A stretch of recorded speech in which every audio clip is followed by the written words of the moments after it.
coming back to school with me. We could have done it all so easily. Hi, my name is Craig Thompson Wood. I am the board game teacher. Thanks for coming to the classroom.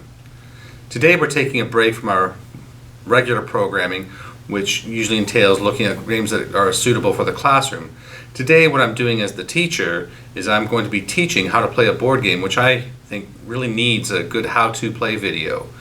That game is Chronicles by Yellow Games.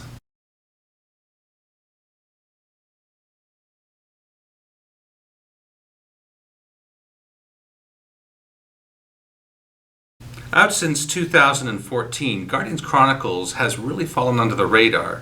There's not that many superhero games out there, not that many good superhero games out there, and this is a good superhero game. Unfortunately, it's a good superhero game with a really bad rule book that was written for it. That, along with some problems with its Kickstarter, really put a lot of people off of this game, and it has still since fallen into somewhat of obscurity. In my first playing of the game, I was introduced to this game through watching some things on YouTube, and it was brought to my attention.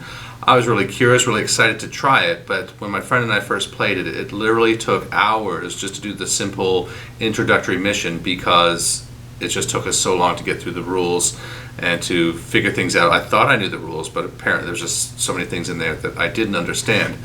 In the end, though, while my friend was exhausted, I was enthralled. I was really excited to have found this game. I just need to convince somebody else to get it to the table with me because this first friend is really going to be tough to convince the second time.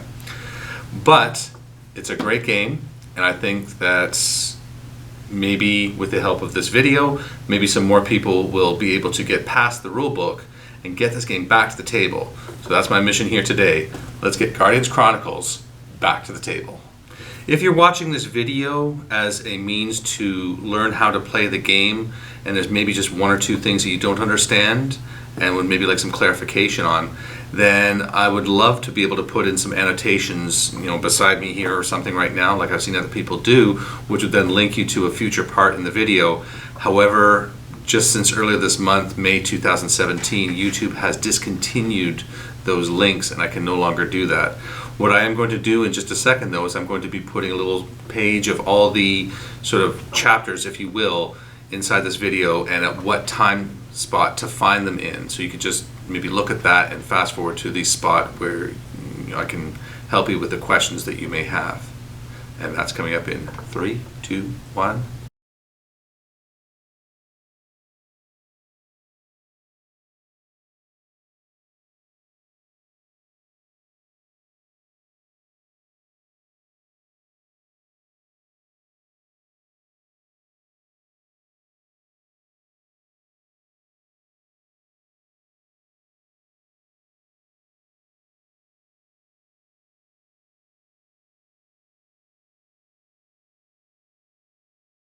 So I just want to be clear that what I'm doing here today is not a review of the game. I've already told you I like it. It's not an examination of the components, the pieces, the boards, what comes inside the box. I'm not going to be looking at those things. I mean, if you see it as part of this video, you'll see it as part of the video. But I'm not going to make a point out of talking about the quality of the pieces and the qualities of the boards, all kind of stuff. I mean, there's other videos out there that do a good job of that. I don't feel that this video needs to be looking at that. What I'm going to be focusing on is the rules of the game and how to play it from beginning to end and all the things in between. What do you need to know to play this game? So without any further ado, let's get it to the table. So here are the character ID cards, one for Golden Boy the hero and one for Kunoichi Ki the lieutenant, so the mini-boss if you would. There are different stats on the sides here. Let's just take a look at what those mean. The first one with the green arrows is the move. So 2 is the number of areas that Golden Boy can move in on the map, and I'll explain what that means in just a moment. The fist is the number of attack dice that Golden Boy uses. Attacks are always considered to be melee attacks unless a power or ability states otherwise. 5 is the defense value. Defense is what the attack needs to equal or beat in order to do damage. So for somebody to do a damage to Golden Boy, they need to roll 5 or higher in order to do damage to him. And 2 represents the intelligence or the mental stat of the player. This is used for such things as hacking computers, opening doors using something other than brute strength. And then 4 is the number of hits or wounds that this character can take before they're wounded. There's also here some fluff text on the side. We have the name of the character, the indication these are the normal status. We can just ignore all this fluff text for now. But this is a special ability that is what we call always on. The character does not need to spend an action point in order to use this ability, and this is true for all heroes. This says for Golden Boy, charge. After making a successful attack, Golden Boy may move into an empty adjacent space. So this allows him to make more progress in moving as long as he's attacking. And then he's a metal type. So let's look at how Kunoichi is a little bit different. For starters, not a big deal. He has his health at the bottom, she has her health at the top. It should be noted though that as soon as Kunoichi takes her 3rd wound, she's instantly knocked out and removed from the board. Things are a little bit different for the heroes, and I'll explain that when we get to combat. Kunoichi has the green arrows 3 for move, the same fist for attack, the same shield for defense, but what she has here is this triangle. She doesn't have a mental stat, she has this triangle with a 3. This triangle kind of looks like a capital A, and that's fitting because it stands for actions. It tells us how many actions Kunoichi has. In this case, she has 3 actions with which she can use when she's activated in a turn. So not all villains have 3 actions, which is why this is specifically noted here. And it can also be modified. Heroes do not have an action stat because they always have 3 actions, and that can never change. They will always have 3 actions in a turn. In the original game, which is all that I will be covering today, the heroes have 4 characters to choose from. They have Adam Spell the Wizard, Sergeant Freedom, the Captain America wannabe, Golden Boy, the Brute Tank, and Supernova, the flame-hurling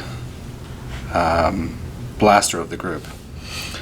So when you're choosing the characters, there's a few things to be aware of. First off, when you're choosing a character, for the purposes of this video, we're going to be looking at the normal. So you'll be seeing that there's on the card it says normal, because there are other cards, like here's Adam Spell's other cards, that's rookie and veteran. So we're not going to be using the rookie and veteran cards, and there are rookie and veteran cards for all of the characters. So we're going to put those to one side for now. So when you're taking a character, there's 3 things you need to be aware of, or 4. So first off is taking the normal card. Second is taking the cards for the associated character. Make sure to look through the deck and remove any cards that say rookie or veteran. So I'll take out the 4 rookie and veteran cards for Adam Spell here, and I'm left with the others. Of these cards, we have a bunch of different powers and 1 card that says weakness. I'll explain what those mean in just a little bit. You should also take the miniature associated with the figures, as well as this card, which has the character's name at the top and a little comic book underneath. This is what's called the initiative card, and I'll explain that in a little bit. All the initiative cards have the same back, so make sure to look to the other side for your character's name and associated comic.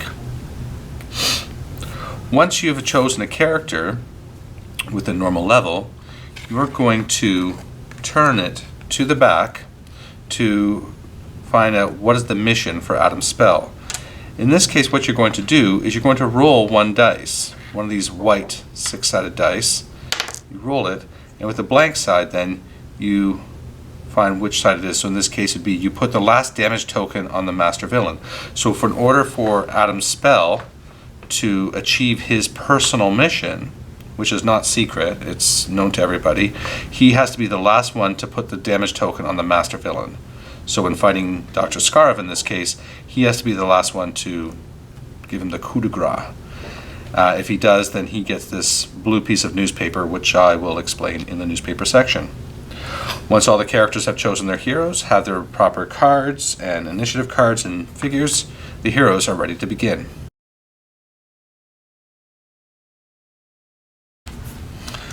So while the heroes are choosing which characters they want to play, the Dr. Skarov player is going to be making some choices as well. First off is deciding which scenario is being played, or maybe they already know that, but use the scenario booklet for your first couple games, and after that you can always try your hand at making your own scenarios. In the scenario booklet, what's important to note first off is how many objective rooms it has. And it says here tiles to use, a control room, entry room, trap room, and then objective AO1. So the objective room is important to note because it's going to tell you the minimum number of lieutenants that you're going to be using in the match. So obviously you're going to be taking Dr. Skarov because he's the only boss that comes with the game. So he's the final boss. But so the mini boss, if you will, or the lieutenants, there's 4 options in the base game. You have Kunoichis, the Kunoichi Ki, Kunoichi Noi, Kunoichi Chi. So each has slightly different abilities, so making a choice as to which one or ones you wish to use.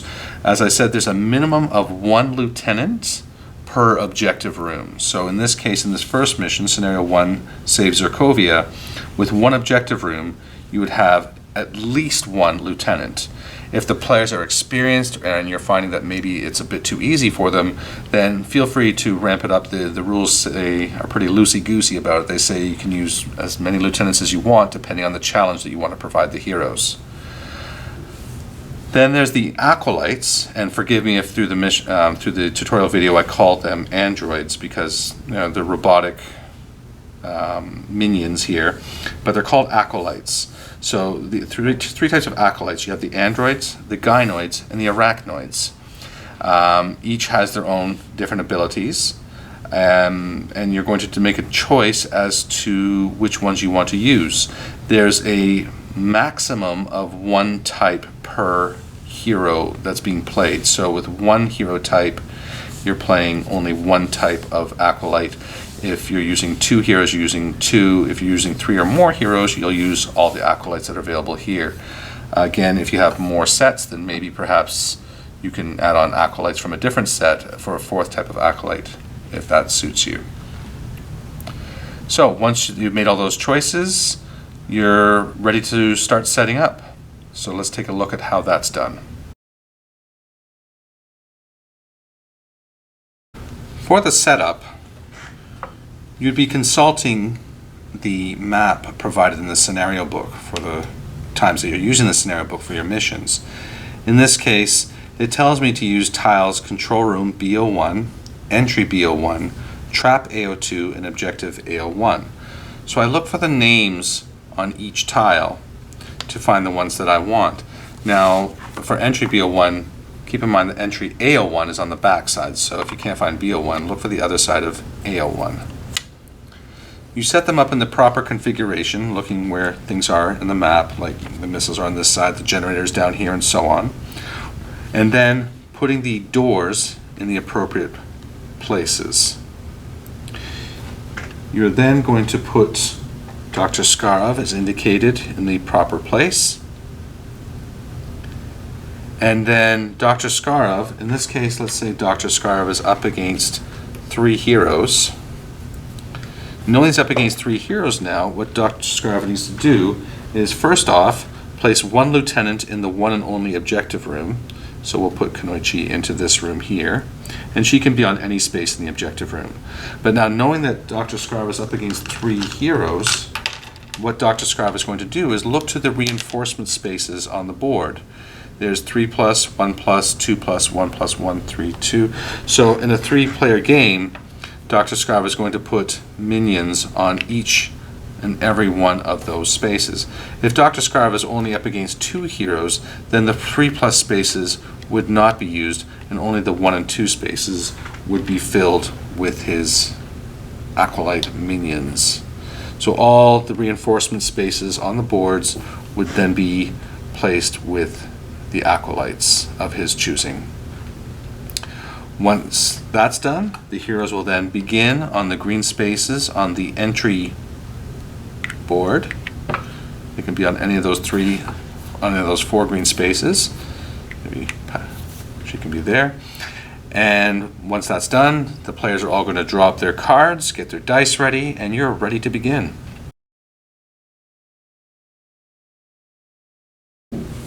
Now let's look at the special play cards, which can be used or will be used on every player's turn. On a player's turn, they must play at least 1 action card. This special action card can go on either side of the ID card. Now these will be placed face down at the beginning, so that way Dr. Scarve doesn't know exactly what the hero's planning, but it can be placed on either side. Once it's placed and the hero says that they're finished, it cannot be moved after that. If placed on this side, it's referred to as a secret technique. The secret technique then is going to modify the stats of Golden Boy. So in this case, he's getting a stronger attack and a stronger defense. But this text at the bottom here, the Sucker Punch, is not considered. The Sucker Punch would only be considered if it's on this side, in which case the arrow's pointing here, you're using this superpower. So in this case, the Sucker Punch becomes his power that he's using, but then he doesn't get the benefit of the technique at the top. So it becomes a choice that the players have to make. Are they going for the secret technique, or are they going for the special power? When using the special technique, the players are going to roll a number of dice in an attack equal to their stat. So with an attack of 3, you will roll 3 white dice. But with the +2, you're rolling 2 red dice. Whatever the modifier is on the technique here will be rolled in red dice, which are slightly better than the white dice. So those will all be rolled together, and you look at the results. Wow, that's a pretty good attack.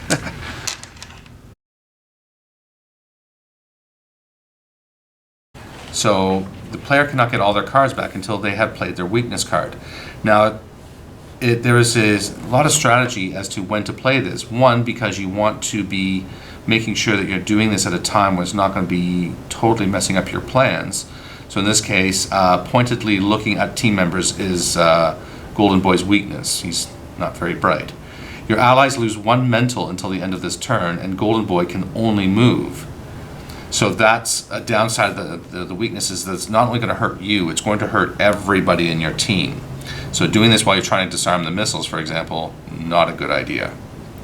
But the second half of the box here says you heal by discarding a number of damage tokens equal to your health value. So this is one of the good things about the weakness card.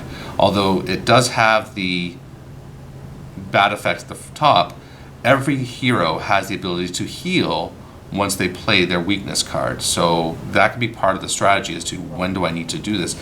In this case, if Golden Boy has taken this damage through the course of this turn or another turns, he can now play his weakness card, and weakness cards can only be played on this side because there's no secret technique here, so it has to be played on the superpower side, and it has to happen. You can't just ignore it. But now, once he's done, he can discard 4 of these damage tokens because he has a health value of 4, and this would then prevent him from taking a wound card, which I'll explain in a little bit. Dr. Scarve will have a hand of these cards with which he can use during this initiative phase and decide whether he's putting things beside his lieutenants or his acolytes. In this case, there is an event which can be played, but again, if used as a technique, it can't be played for the event. So if Kunoichi was playing this one, she would get +1 to her attack, but the sniper ability could not be played. or in this case, +1 to the attack and +2 to the defense, but you can't activate the trap. Alternatively, Dr. Scarf can play these cards during the turn as the villains are being activated. I'll talk more about that in just a little bit.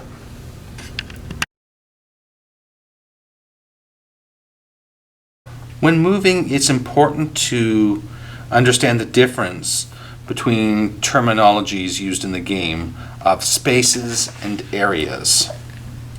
In the game, areas are divided by these white lines. So this yellow striped area is one area, this is another area, this is another area, and this is another area. So when a model moves, like Golden Boy's base movement is 2, it means he can move 2 areas. So even though he's in this back corner here, he can move 1 all the way here for 1 movement, because that's moving 1 area, and then he can go 2. So that can be 2 areas of movement for him. If he wants to, he can use one of his actions to move to another space in the area. And the spaces are the lights on the floor, these colored dots. And the colored dots show where a model can stand. You cannot stand in between the spaces. You need to put your model onto the spaces. And there's different colors for the spaces, and these mean different things. The green the green spaces refer to starting points, and this is an entry BO1, so it shows that the heroes can start on these 4 spaces. The blue spaces are neutral spaces. It just means that these are places you can stand. The orange spaces are special. The orange spaces are where the heroes can interact with the environment in some way. In this case, the heroes can come to these computers or machines or whatever they are and try to interact with them to try to stop Dr. Scar from setting off the traps and whatever he has in these rooms. I'll explain how this is done in a little bit, but just know for now, blue is neutral spaces, nothing special. Green is where the heroes start. Orange is where the heroes interact with the environment, and purple is on Dr. Scarf's control room, is for his control room only.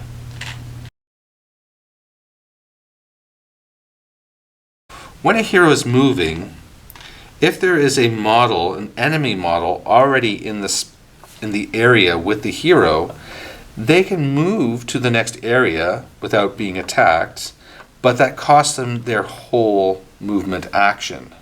So if Golden Boy moved from here to here, he can do that, but that's one action just to get to that point, and he can go to any space in the area as before. And then after that, he could then move normally. So if he was here and he was leaving, he'd go, that's one action. And then for a second action, he'd go 1, 2, provided there's no more enemies in here.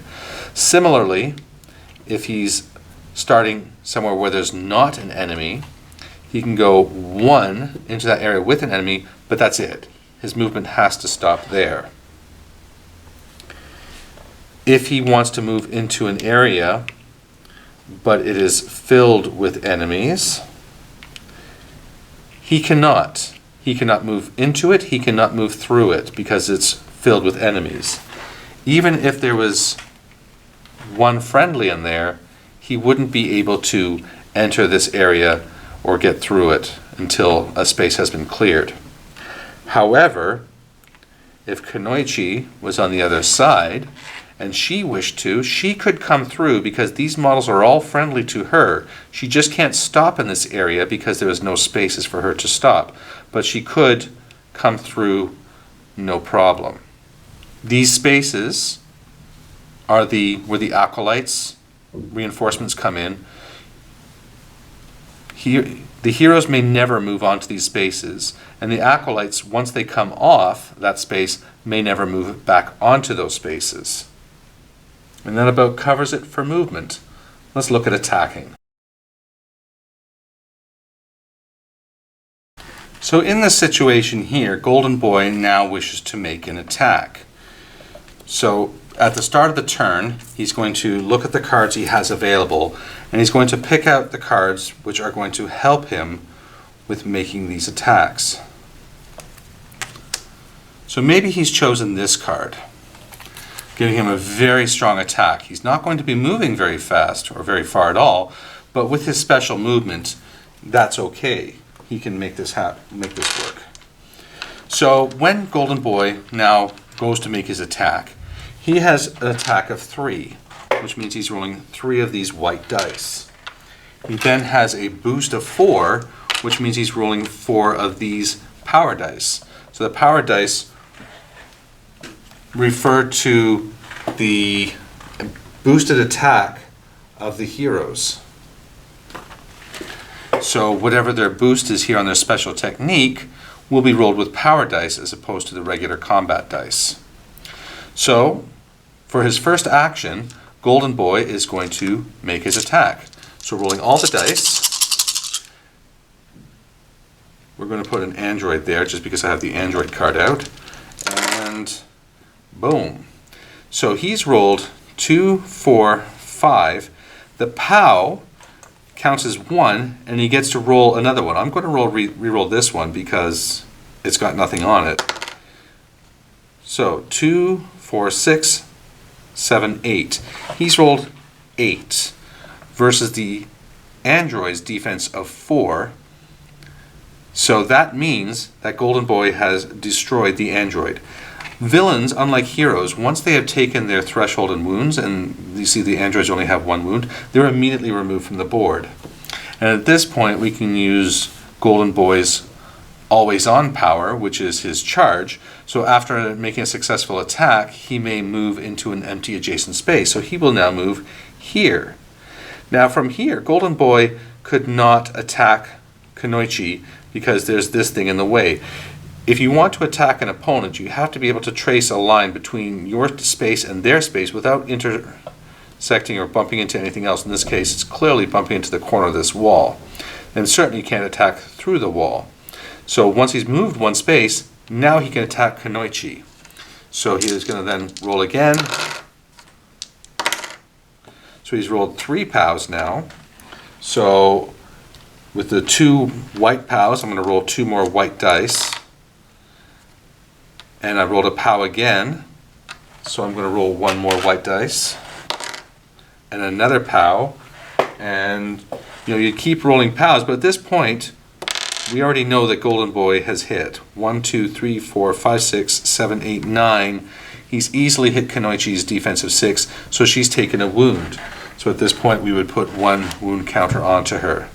He could, at this point, if he likes, retreat back to safety, but being more heroic, Golden Boy is going to press on and attack 1 more time, hitting Kunoichi for a second shot, nearly taking out the lieutenant in 1 turn. So that was his 3 actions, 1, 2, and 3 to hit her. One thing I should mention as well is when a successful attack is made and the character is not removed from the board, there is the option to move them to an empty adjacent space. In this case, Kunoichi couldn't be moved because there was nothing adjacent, but if this android was over here, when Golden Boy hit her, he could have knocked her back 1 space and followed up if he wanted, using his power to follow up. But whenever a character is hit successfully, you have the option to move them to an empty adjacent space. So moving and attacking are the only actions that are going to be available to the villains. Dr. Scarlet may be able to play some special event cards during the turn, but for the most part, moving and attacking are the standard actions for any of the villain models. However, the heroes, also have 2 other actions they may perform on their turn: value checks and special powers. Value checks are indicated in these colored diamonds on the board. The value checks show what a hero must do in order to overcome the objective. The color of the diamond indicates which statistic is being tested. If it's a green diamond, it will be testing speed. A red diamond tests the attack or strength. The yellow diamonds test the mental powers or intelligence. The number inside the diamond indicates the number of these 8-sided dice that you'll be using to make the value challenge. In this case, if Golden Boy wanted to break down this door, he would first need to be sure that he is in the space adjacent to the door. Seeing as he is, he's now going to look at his value 5 here. So he's going to roll 5 of these dice, as indicated here, and he'll have to be equal to or lower than his value of 3 on his attack statistic, because he's going to attack it with his strength, because that is he's better with strength than he is with mental. So these dice have some blank sides, and a couple 2s and a few 1s, so he's going to need to roll pretty low in order to beat it. In this case, he's rolled 3, which is equal to or less than his stat, so he has busted open the door. If Golden Boy had failed to open the door on the first try, then you would add a -1 token to show that he's weakened it, and on a subsequent round, when he attacks again, oh, that was a very bad one, he would just keep adding -1 tokens until he gets it. So in this case, 2, 4, 5 would normally have failed, but with -2, it succeeds. So with perseverance, eventually all objectives can be overcome, all values. It should be noted too, however, that if he knows he's going to be doing something like this, Golden Boy may choose to add a special technique card to his attack stat, thereby increasing it. So now with 3 plus 2, his value is 5, which makes this door much easier to take down, and with 4, that normally would have failed, being greater than 3, but it is less than the combined 5, so therefore he succeeded with that one attempt. Other value challenges are performed on the orange spaces. So in order to do these challenges, the hero needs to be on the orange space in order to attempt it. This one says 2 times 4 plus, and then it has these meeples here. When you read the card for this one, what it says you need to do is it's a value challenge of 4, so there's 4 8-sided dice. It's yellow, so it's referring to mental. And with this one, you're going to need to do it 2 times in 1 turn. So for 1 action, you have to have 2 successful attempts. So it's 4, and to this number, you're also going to add how many heroes are in the game. So if Golden Boy was in this mission with Adam's spell, well, it's going to be this number plus 2, because there's 2 heroes against his mental of 2. So he's going to need to roll all blanks and do it twice in 1 turn. So very difficult for Golden Boy. Probably best to leave this to somebody with a bit more intelligence. Value challenges are going to be the key parts of things like objective rooms. So in this case with the missile room, to disarm the missiles, you have to be standing in one of these orange spaces. With this one, there's 4 value challenges that have to be made, 1 for each missile, but they don't all have to be made in 1 turn. 1 action, disarming 1 missile, is 1 action. So with 3 successful actions, you could disarm 3 missiles in 1 turn. But 4 missiles need to be disarmed on 4 separate occasions, where you're rolling 4 dice, and then whatever the sum of those numbers is, you're going to add the number of heroes to it and compare that to the hero's mental stat. And remember, don't forget, every time you fail, you can add a -1 to it, showing that the heroes are breaking through the codes and figuring it out, and eventually will succeed, hopefully, before the missiles land. So let's look at an example here of Adam's spell attempting to disarm these missiles. So Adam's spell is going to try it without adding anything to his secret technique here. So he has Golden Boy with him. Golden Boy is maybe fighting off some of the androids while Adam's spell tries to disarm these missiles. So Adam's spell is going to roll 4 dice, add 2 to his result because there's 2 heroes, and compare that to his mental of 4. So Adam's spell is going to roll the dice. He's rolled 1, 2, 3, 4, but adding 2 is 6, which is greater than 4, so he has failed. So we're going to put a -1 onto the missiles for his second attempt. Now he has 4, plus 2 is 6, -1 is 5, still less than 4, still greater than 4 rather. So we're going to add another -1 token. And for his third and final action, he rolls 3, plus 2 is 5, -2 is 3, which means he's successfully disarmed 1 missile. At this point, you would discard all the minus tokens, and 1 missile has been disarmed.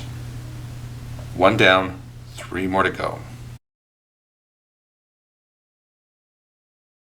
So in the hero turn, besides moving, attacking, or making value checks, they can also use as a power. And I'm not referring to the power here. I'm talking about the cards that are put on the left side of the hero card, like so. Remember, we had talked about this during the hero power card section, where if this is here, then this arrow shows that we are using this part. We're not using the special technique here, we're using the power. So in this case, when it's played here, now for one of his action points, instead of moving, attacking, or making a value check, now Golden Boy can do his action, which in this case is make an attack, but if it misses, may make a +1 die second attack. So it gives him more probability of hitting. Now, because it says action, it means that Golden Boy can do this even 3 times in his turn if he likes. So it's really good if you're planning on making a few attacks in a turn, or really want to make sure that you're hitting. So that's his power there. So if it says action, you're spending an action point to do it, but you can do it multiple times. Which in contrast, if we look at this one, Earthquake is a unique action. Choose an adjacent space, attack every character other than yourself, but including allies, in the area of that space. So again, Golden Boy can do this for one of his action points, but because it says unique action, it means that he can only do it once during his turn. Once he's done it, that's it. Have to wait till you can get that card back again before you can do that particular unique action. The final one is the powers that say nothing at all. I mean, I obviously have the text here, but they don't say action, they don't say unique action. So in this case, allies get +2 defense. This one happens, now you'll also look here too, this has the fist, it'll give you some idea of when you're using these actions. This one's a fist, so this is an attack action. This one, the gears there indicate that this is something that's going to happen.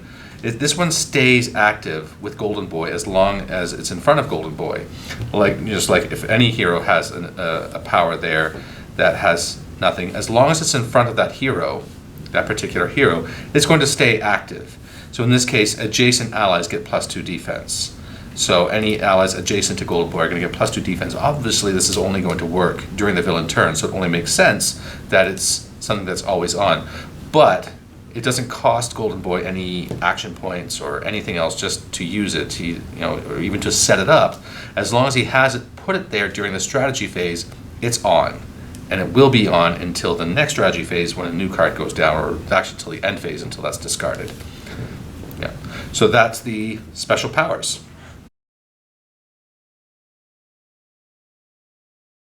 Each turn of Guardians Chronicles follows 3 steps or phases: the strategy phase, the activation phase, then the end of turn phase.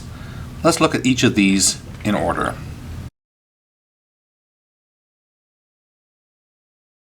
During the strategy phase, the players are going to be simultaneously choosing the cards they're playing for each of their respective characters. So the Sergeant Freedom player will be looking at all the cards in his hand, and he will then be choosing which cards he wishes to play and on which side he is playing them. Similarly, Adam Spell character will be doing the same and choosing which cards he wishes to play and on which side he's playing them. Remember, for the heroes, they must play at least one card every turn. They have the option to play two, but at least one might be played. And they can choose any card from their hand. They're not just taking like the top cards or anything. They can make full conscious decisions as to which cards it is they're going to want to play. Now for the Acolytes and the Lieutenant, Dr. Scarab will have a hand of cards to play with during his turn. So with the cards that are available, then Dr. Scarab can make choices as to which cards to play. In this case, maybe only playing one card. What's important to note here is that Dr. Scarab will not be allowed to play more than one card in the turn. So the strategy phase, the activation phase, the end of turn phase, only one card per hero being played. So in this case, Dr. Scarab couldn't play more than two cards. So if two cards are played now, that would be it. None of the cards can be played for their event side during the turn. But once all the heroes are done placing their cards, they then also have to decide their initiative order. So these cards are the same on the back. So the heroes are going to discuss amongst themselves and pick which one is going first. So in this case, they're going to put the stack down like this. Turning it over means that Adam Spell would go first, and then Sergeant Freedom would go second. When players are discussing strategies, what is important to note is that they have to do it in front of the Dr. Scarab player. They can't go to another room. They can try and whisper if they like, but Dr. Scarab has microphones and cameras all over his base, so it specifically says in the rules that they can't try to discuss too much. Any discussions have to be in front of the Dr. Scarab player.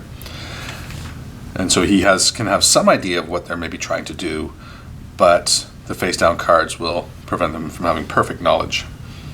Dr. Scarab will be placing these cards down in the spots here, like I said, to provide some special boosts to the Acolytes or to the Lieutenant.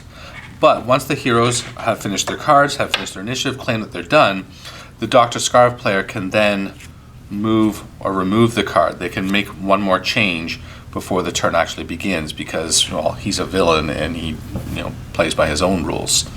So that is a perfectly legitimate thing for the player to do, is to take the card or to move the card, to just throw off the heroes a bit, try to keep them guessing as to what his true intentions are. Game, if the number of heroes should drop, like Adam's spell is knocked out and removed from the game, then the Dr. Scarab player will only be able to play one card per turn. So it does prevent Dr. Scarab from knocking out one hero and then just snowballing the rest because they're just bombarded with more than they can handle.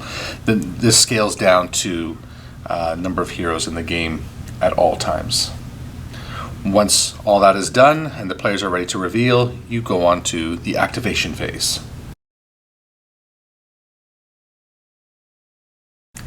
At the start of the activation phase, all the heroes and Dr. Scarab are going to reveal their face-down cards.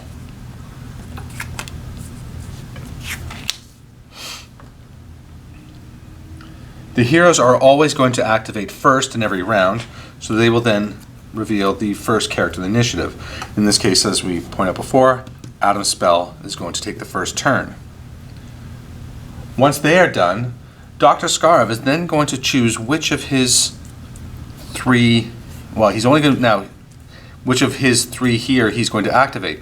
But it should be important to note that with two heroes in the game, Dr. Scarab is only going to activate two of the three choices here.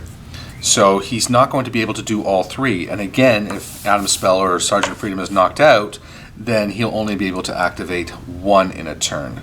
So that also scales with the number of heroes.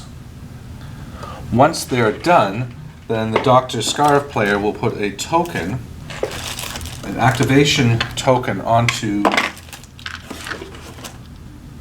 the character sheet indicating that it is done, like so. This is something that I found really confusing in the rule books because it says these are to indicate the order in which they go, but other parts say you're to choose. And in the FAQs, it was more clear that the Dr. Scarf player does indeed just choose at the time which one he wants to go next. So Adam's spell's chosen to go first. Dr. Scarf chooses to activate the androids. Then Sergeant Freedom will go, and then for the next one, Dr. Scarf would choose to either do the gynoids or Kunoichi.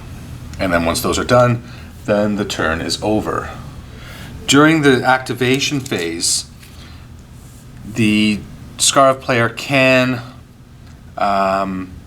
play an event card for the ability that is there. It doesn't even have to relate to whoever's being activated. So if I'm activating the androids, I could do this event, Rebirth, where one of the villains, one of the lieutenants comes back to life again. So if they'd already knocked out Kunoichi, she comes back again with a reduced health, with 2 damage tokens already on her. So she's only got 1 life left, but it can just make sure for a cinematic comic book kind of feel. Or this one where the doors are +1 difficulty. So nothing to do with the androids, but again, it doesn't have to relate to the character being played. It's just played during that character's activation, or that acolyte's or that lieutenant's activation. Should there not be enough villains on the board to activate, so if Adam's spell and Sergeant Freedom are doing really well, and all the androids and acolytes are knocked out, so I can, or the Dr. Scarf can only activate Kunoichi, then what that would mean is that Adam's spell would go, Kunoichi would go, Sergeant Freedom, and then because there's nobody left to activate, then Dr. Scarf just gets a bonus event card for the next turn as a form of compensation. Once they're all activated, then you move on to the end of turn phase. I should note that Dr. Scarf, even though Dr. Scarf has his own card, he will not activate during the regular activation phases. Dr. Scarf only activates during the activation phase once the heroes have completed all the objectives and have then breached the control room. At that point, and at that point only, will Dr. Scarf become involved like everybody else and receive cards, etc. He otherwise is only activated during the end of turn phase, operating within his control room, which I'm going to explain in just a moment. So let's take another look at that end of turn phase.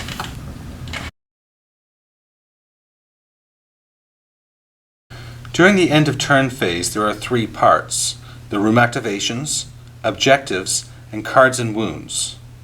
I'll look at each of these in turn.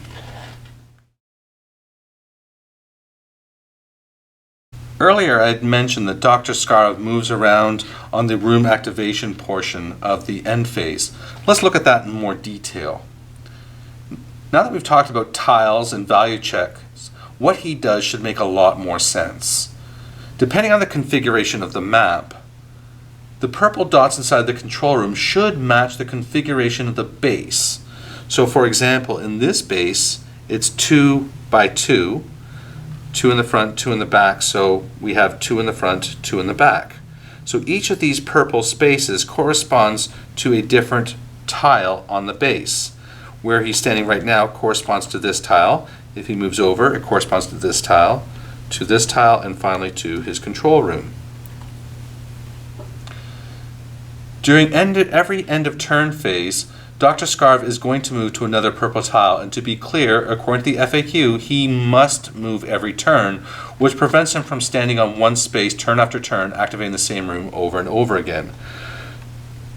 When he moves to a new space during this phase, he will then activate the abilities of the room, provided the heroes haven't disarmed the traps or the events in that room, which were explained during the value checks. So if Scarf moves to this space, he's going to activate this tile, Trap AO2. And to know exactly what it does, you can refer to the Trap AO2 card for full details. In this case, what's happening is that Dr. Scarve is getting one event card, and the iconography shows that here too. If he moves back to this tile, it refers to this one, and no matter where the heroes are on the board, he is able to look at their initiative cards and maybe shuffle it up to if he feels that it's to his advantage. If he moves to this objective space, well, there's nothing to do here. The objective is going to count down automatically whether he's on that space or not. So this is a bit of a wasted space for him, but that's okay. He's got a lot of other cool things he can be doing. The final one is coming to this space, which refers to his own control room. When Dr. Scarve comes to his control room, he is able to add one of his available acolytes to the board. So whether he has gynoids, androids, arachnoids, or all three, he can add those to the board in the spaces indicated by the number of heroes. Couple notable exceptions. So if he is putting in acolytes, first off, they can only be in one tile. So he's not going to add acolytes to every tile on the board. He's going to choose one tile in which to put them. So if he's putting them in this tile, he can only put them on this tile, not the other three. And if it is only a 2-hero game, remember, he can only put them in the 1 and the 2, not the 3. Finally, when he chooses to reinforce here, he can only choose one type of acolyte. So he can either bring out androids or gynoids or arachnoids, but not 2 of the 3 or even all 3. It can only be one type of acolyte. Dr. Scarve is never allowed to leave his room. He must always stay in his little control panel area here until the following conditions are met. 1, the heroes have disarmed or disabled all objectives in the base. In this case, there's only the 1. And 2, they have to have breached his control room door. Once they've come through the door, come here, Golden Boy. Once he's come through, now Dr. Scarve can leave and engage Golden Boy in hand-to-hand combat.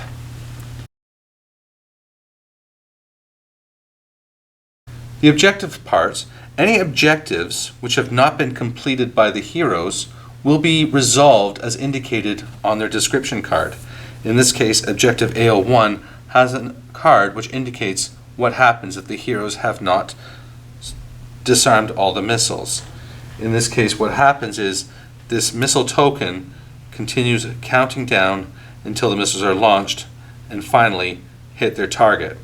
If the heroes fail to disarm all 4 missiles before they hit their target, they have failed this particular objective. Every objective card will have a description how this objective room will be resolved during this phase. The game will now come to its conclusion, and he can now no longer act. Once he's left his control room, once he's fighting the heroes, he can no longer activate traps around the room, and the game will end in one of 2 ways. Either the heroes defeat Dr. Scarve, or Dr. Scarve defeats one hero and then spends one action to escape. So if he was fighting Golden Boy and Adam's spell, then as long as he defeats one of the heroes, knocking them out, he can then spend one of his actions to escape from the board. And Dr. Scarve, if we look at his stats, he's no slouch either. He's got 5 health. We only have 1 movement, but 4 attacks, 5 defense, and 3 actions, and he only gets stronger every time he gets hit. So he's adding +2 to his hits, and his strength increases, his defense increases by 1 for every damage token he has on his card here. So by the end, he's going to have 9 defense before you take him down for the final hit. So pretty tough guy, especially for a scientist.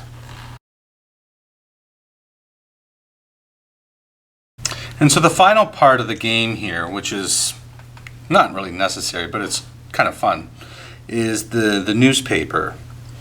So depending on how the heroes did, it shows, this is sort of an indicator of who won the game. Rather than giving points or whatever, depending on the objectives achieved and how important the objectives are, it increases by the size of the headline that goes into the newspaper.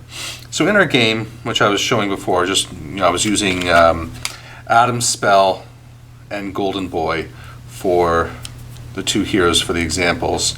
So we'll put them out there. And, you know, look at these things. I was doing objective A01. So we'll remove the other objectives because those ones weren't being used.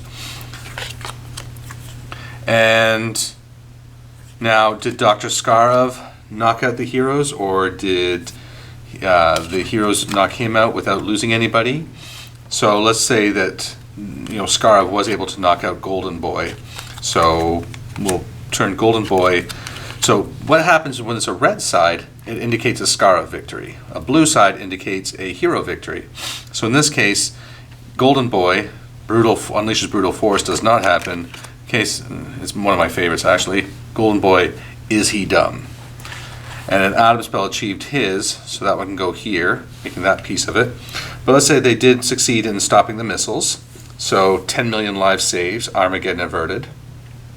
So that is the main part. Now these other parts here are just some fillers to help make up the thing. So now looking at this, we can see that the greater area of the newspaper is blue. Therefore, it is a hero victory. So we can put the headline up there and then just fill in the other spaces with some advertisements. Or, you know, if you don't want too much advertising on one side, you get a little fussy about it. And there we go. So this would indicate, that would be the newspaper, and then you can take your picture of that, put it on social media. But like I said, just a fun little way to determine the winners and losers of the game.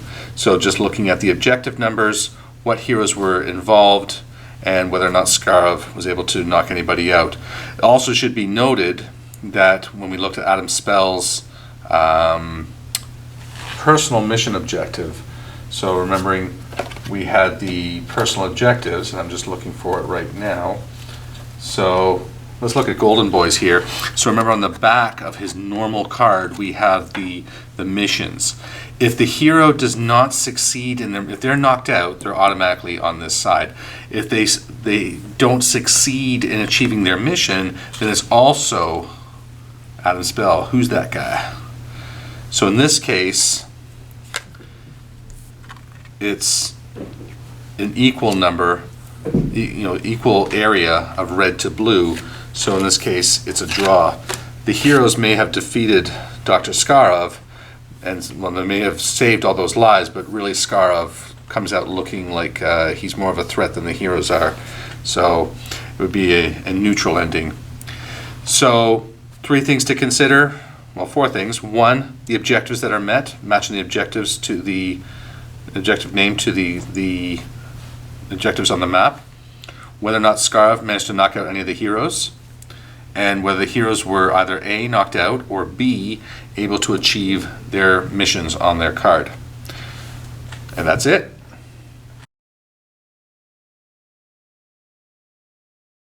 So we talked previously about the rookie and veteran versions of the characters. So the rookie version is slightly worse than the full one. So we see he's got the same move and strength, but his defense is not as high and his health's a little lower. He's not as tough. And when he gets to his veteran version, well, his strength gets better. His gets a little bit smarter too, which is actually more helpful than you might think even for a brute like him. So how this works is you'd be playing this in like a campaign setting. So when you're playing Golden Boy, you take his cards, and remember he has all his regular cards here. Then he has 2 rookie cards and 2 veteran cards. So when you're starting the campaign, you're going to start off as a rookie. You're going to take your two cards here. You'll have to look at them. And you're going to then look at your other cards here, and you're going to have to, obviously you can't replace the weakness card. Not that you really want to, because that weakness does have the ability to let you heal. But you're then going to choose from these other cards which 2 you want to replace. So say you want to replace these 2. These 2 then come into your hand, and that can be your rookie Golden Boy there. And then you'd add your weakness still. That's rookie Golden Boy. After the adventure is over, win, lose, whatever, you are then going to take one of your rookie cards and replace it with one of the normal cards you choose, one of the normal cards that you had replaced before. Once you have replaced both of your rookie cards with your normal cards, so you're back to all normal here, then you replace the rookie Golden Boy with normal Golden Boy. Now, once you've finished an adventure with normal Golden Boy, you can add a veteran card to your hand. Once you have added on the second adventure with normal Golden Boy, you would add a second veteran card to your hand, and at this point you would replace normal Golden Boy with veteran Golden Boy. And that would be his ultimate form, his highest level he can achieve. So this makes for some really fun campaign play where you see your heroes progressing from the rookie to the normal to the veteran, and you watch them grow and develop and get stronger and stronger. So that would a really fun way to play the game in a campaign setting.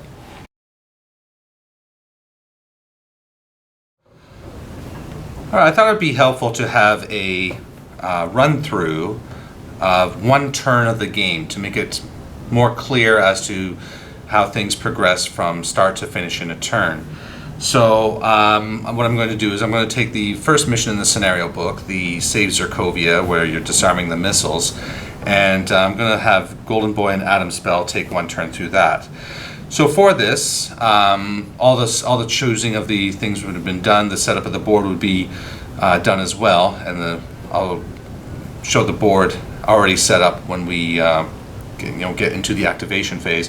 But for now, I'm just going to start off in the strategy phase and work through that. So, as I said, Adam Spell and Golden Boy have been chosen. Dr. Skarev has his Lieutenant Kanoichi key, as well as androids and gynoids. So running through the strategy phase, the heroes and Dr. Skarev would at this time be choosing cards to play down for their different things. So Dr. Skarev might say, okay, I'm going to put this one on the gynoids, and I'm going to hold on to this one event card to maybe play during my turn. Whereas the heroes are looking at their cards, and the Golden Boy player would say, okay, yeah, I'm going to take this one. And Adam Spell would say, okay, yeah, I'll take this one. And they're maybe deciding at this point they don't want to play a card on their powers because it's the first turn of the game. They don't want to necessarily burn through their cards too quickly, or maybe don't feel that it's worth it at this moment to be putting a card in the special powers. Quick note as well, obviously the way I have things set up here is for purposes of you, the viewer, being able to see it more easily. In a normal game, obviously Adam Spell and Golden Boy players would have the cards facing them, and the Dr. Skarev player would have the cards facing them. But I just have it this way because it's easier to show you. So Dr. Skarev has decided that's the way it's going to be for the androids. The last thing that the heroes need to do is decide on their initiative order, so they'll take their cards up. They'll discuss, okay, I think this person should go first. Okay, and then they decide, so it's going to be Golden Boy first. Not that they would show that to Dr. Skarev, but they're going to put it like so on the table, knowing that the Golden Boy card is on top, so that way Golden Boy will be the first player. And once they've done that, Dr. Skarev confirms with them, are you finished? At which point the heroes say, yes, they are. Yes, we are. And now Dr. Skarev has the option, and he's going to be a little bit sneaky, like a dastardly villain, and move this card down to the androids instead of keeping them on the gynoids. So maybe he was misleading them into thinking the gynoids were going to make the strongest attack. So that will then conclude the strategy phase. Let's take it to the map and start the activation phase. All right, so we've seen the strategy. Now let's get to the activations. So we've seen in the strategy that Golden Boy had chosen to go first, and the heroes will always go first in the turn. And Golden Boy had played this card on his profile for a secret technique. So he is getting bonus attack, bonus defense. So first thing that Golden Boy is going to do for his first of his 3 actions is he's going to move. So he will move, spend one action to move, and he's going to move within his own space because he wants to attack the android that's right here. So Golden Boy has a 3 attack and 2 red for the secret technique. However, the androids, you always get -1 die to attack when attacking an android. That's their special ability, so we're going to put 1 away. Now the androids, remember too, have the -1 to their defense because of the card that Dr. Scarve played. He was hoping to make them a bit more aggressive. So Golden Boy rolls the dice, and we have 2, 4, 5, and with a POW we roll again, so that makes 2, 4, 5, 6 against the android's defense of 3. That's 1 damage to the android. It only has a health of 1, so it is immediately removed from the board. So that was Golden Boy's second action. So he moved, he attacked. Now remember, Golden Boy's, after making a successful attack, Golden Boy may move it into an empty adjacent space. So he's going to use that always on power now. This doesn't cost him an action, but he's going to move there as part of that second action. So now for his third action, he is going to try to bust this door down. So he's going to make a value check, and the value check is 5. So he's going to roll 5 orange dice. 5 of the orange value check dice, which are the orange 8-sided ones. So he rolls, and that's horrible. So he has 2, 4, 6, 8. So he's rolled 8, and his strength here is 5.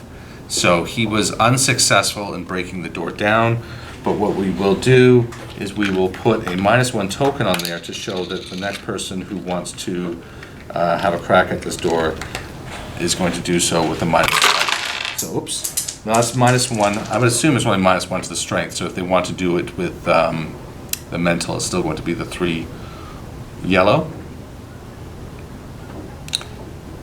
And I will put a clarification at the bottom of the screen right now to after I've looked that one up, because I only just thought of that rule now. All right, so now after the heroes have gone, so Golden Boy has done his 3 activations, his 3 action points spent. So now it's on to Dr. Scarve. Dr. Scarve now is going to make a choice as to which of the who does he want to activate. Now remember, with 2 heroes, Dr. Scarve is going to activate 2 of his minions, whether he's going to do Kenoichi here in the missile room, or the gynoids, or the androids. Now if he does gynoids, he does all the gynoids on the board. If he does androids, he does all the androids on the board. So he is going to try and get some use out of these androids before Golden Boy or Adam's spell destroys any more of them. So he's going to activate his androids because he has boosted them.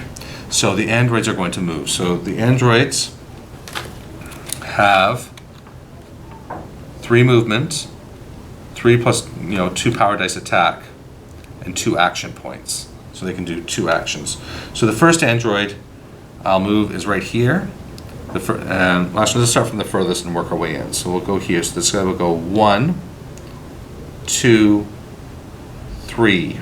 That's one of his actions because he has a movement of 3. Doors don't stop the androids. They open and shut for them automatically. So that was 1 action point. And then he will go 1, 2, and 3. So that's his full 2 action points. Or its 2 full action points, I guess. It doesn't really have a gender. So that's the full 2 action points for that android. So it is finished. And maybe what I'll do is I'll turn it away from me to show that it is done. So now I will. That's a gynoid. That's a gynoid. Gynoid. Kenoichi. So we'll do this one here. I will go 1, 2, 3 for 1 action point,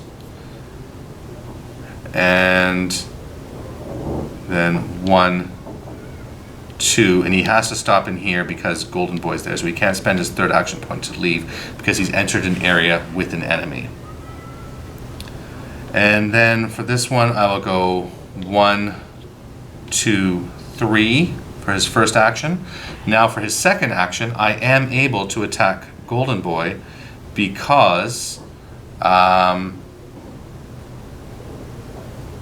he's adjacent to me, and he still has one action left. That's what I'm thinking. So the android, as we saw in here, has 3 attack plus 2. So he's rolling 3 white plus 2, and this is against Golden Boy's defense of 6. So we roll the dice, and we have only 2, but the red has rolled a POW, so I roll that one again. So I have 1, 2, 3, 4. That attack is missed. Golden Boy does not take any damage from that attack. And then this last android, perhaps I should have moved in here before the other ones got in the way, but he's going to stand here on the other end of the door and just dare Golden Boy to come on through. Just make a nuisance of himself on that side. So now that we've had a villain activation, we now go back to the hero activation. So Adam's spell will now go. So Adam's spell, he had picked this as his secret technique, teleportation. Now remember, he also has the ability to teleport to an adjacent space once during his activation, and this doesn't cost him anything. So he is going to go, so he could teleport into here. So sorry, an adjacent area. He can teleport to an adjacent area. So he could teleport over to here, but that really doesn't do him much good there. I guess he just wants to start attacking those androids. He's going to move here for one action. He is going to attempt to open that door for his second action. So this one's a 3 mental, and he has a 5 now, so he boosted his mental, and he's easily, he berates Golden Boy for not, for trying to push the door that's clearly marked pull. So the door is now open, and so now Adam's spell he can use his last, so that's his 2 actions. He can now teleport to this space, because now it's now an adjacent space to him. Oh no, it's not an adjacent area to him, because he has to come into here. So he'll use 1 action to move into here, so that's his 3rd action, and then he will teleport into this area here for his final action. And now we go on to the villains again. So the heroes will activate, so the villains will activate, or heroes, I guess, depending on your perspective of good and evil. So the gynoids, I'm going to activate the gynoids now. So they have 2 movement. So this gynoid will go 1, 2 for her first action. Now for her second action, all the gynoids' attacks are considered to be ranged. So she's going to shoot, she can shoot past the android here at Adam's spell. So her attack is 3. She hasn't boosted it. Oh. I have a card here which allows me to, I can play as the event, where I can ignore Adam's spell's bonus defense here. So I'm going to play that because now I'm attacking with the gynoids. Your ranged attacks ignore the target's defense bonus. So she's going to fire, so now Adam's spell only has the 4 defense. And I've rolled 1, 2, 3, 4. I could roll another white dice, but I don't need to because I know I've already hit. So I'm going to take my damage token, and I'm going to put it on Adam's spell. So he's taken 1 damage now. And that's the first gynoid. The second gynoid will come into here and then shoot Golden Boy. Again, this event card lasts for the whole turn, so all my attacks now are going to be treated that way. So Golden Boy has a defensive 5. He doesn't count the +1 that he had from his secret technique. So she has to roll against 5, and she has 4, not quite enough. If there was a POW in there, she might have stood a chance, but as it is, that attack is missed. And then the final gynoid will go 1, 2, and she can't see anything here, so she's going to just hold back over here and just guard the door. Oh, and then we have this one will go 1, 2 into here. That's 1, and 2, with her speed of 2. And that's it. The heroes have all activated. The villains get 1 activation for each hero that is still alive, in this case 2. So now we go on to the end phase. In the end phase, you do first room activations. So room activations, Dr. Skarov is going to choose which one of these things. So he's going to move here. And now that he's moved here, he is able to add more acolytes to the table. So he will do that, and he is going to add, he can only add 1 kind of acolyte to the table. So he's going to add some gynoids, and he's going to try to make a nuisance of himself where the heroes are going right now. So he's going to put 1 gynoid here and 1 gynoid here. Remember, he can't put it here because that's 3+. There's only 3+. There's only 2 heroes. So that's the room activation. So Dr. Skarov activated this room by stepping on the appropriate space in the control room. We look at the objectives. The heroes have not disarmed the missiles, so they move down 1 space towards launching. Then we look at cards and wounds. So we clear away all the cards for the heroes. They go into their discards piles. Any of the used cards by Dr. Skarov go to his discard pile. And wounds. So we look, Adam's spell was the only one damaged this turn, but he only has 1 damage, which is less than his health value of 3. So he does not take any wounds. He won't take any wound cards into his hand. And that's it. So now we will set up for the next strategy phase and continue and rinse and repeat until one side has won and one side has lost.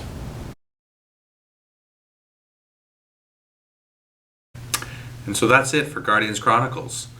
Hopefully through the video today I've been able to show you some better understanding of how to play this game, and maybe now you'll be more likely to introduce it to some friends or just pick it up again and get it back to the table, because I think this is a really great game, and what's more, it's a really great superhero game, and good superhero games are in really short supply out there. It's not a theme that's often done in modern board gaming. So please take another chance with Guardians Chronicles and let me know what you think. If you have any other suggestions for games which you think really need a good how-to play video, or maybe the rulebook is very poor and you maybe want some help, to be able to explain how that's done. If you have any ideas or for games you might like to see done on this channel, leave me a comment in the section below and I'll be sure to get right to that. But until then, I'm Craig Thompson-Wood, the board game teacher, saying thanks for coming to the classroom.